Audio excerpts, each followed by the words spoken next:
बहुत समय पहले की बात है। हिमालय की एक गुफा में एक वृद्ध ऋषि तपस्या करते थे। उनके कई शिष्य थे जो प्रतिदिन उनसे सीखते थे ध्यान, मंत्र, साधना। परंतु एक प्रश्न अक्सर पूछा जाता था, गुरुदेव, सनातन धर्म क्या है? ऋषि मुस्कुराते और कहते, उत्तर मिलेगा, लेकिन सही समय पर। एक दिन उन्होंने अपने सबसे जिज्ञासु शिष्य को बुलाया और कहा, कल सुबह तैयार रहना, तुम्हें एक कार्य मिलेगा। अगली सुबह ऋषि ने एक दिया, तेल का दीपक जलाया और उसे शिष्य को दिया। इसे लेकर गांव जाओ, उन्होंने कहा, लेकिन ध्यान रखना, इस दीपक की लौ बुझनी नहीं चाहिए, चाहे कुछ भी हो जाए। शिष्य दीपक लेकर चल पड़ा।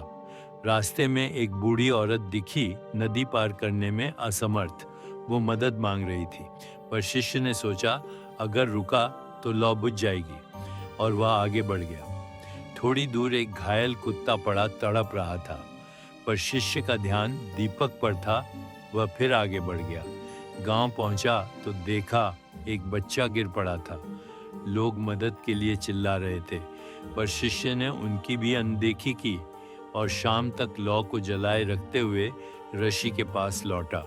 गुरुदेव, दीपक की लौ बुझी नहीं, उसने गर्व से कहा। ऋषि ने उसकी आंखों में देखा और गंभीर स्वर में बोले, लेकिन तुम्हारा धर्म बुझ गया। शिष्य चौंका। गुरुदेव, ऋषि बोले, सनातन धर्म सिर्फ पूजा पाठ या नियम नहीं है। ये एक भावना है, करुणा, सहायता और कर्तव्य की।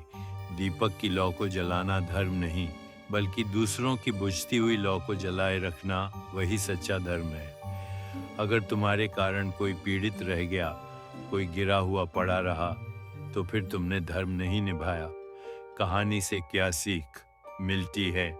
सनातन धर्म केवल कर्मकांड नहीं, बल्कि सत्य, अहिंसा, सेवा और करुणा का नाम है।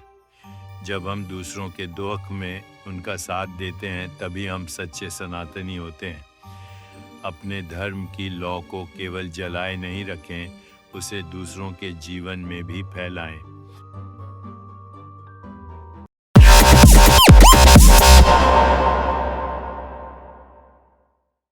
Subscribe for more content.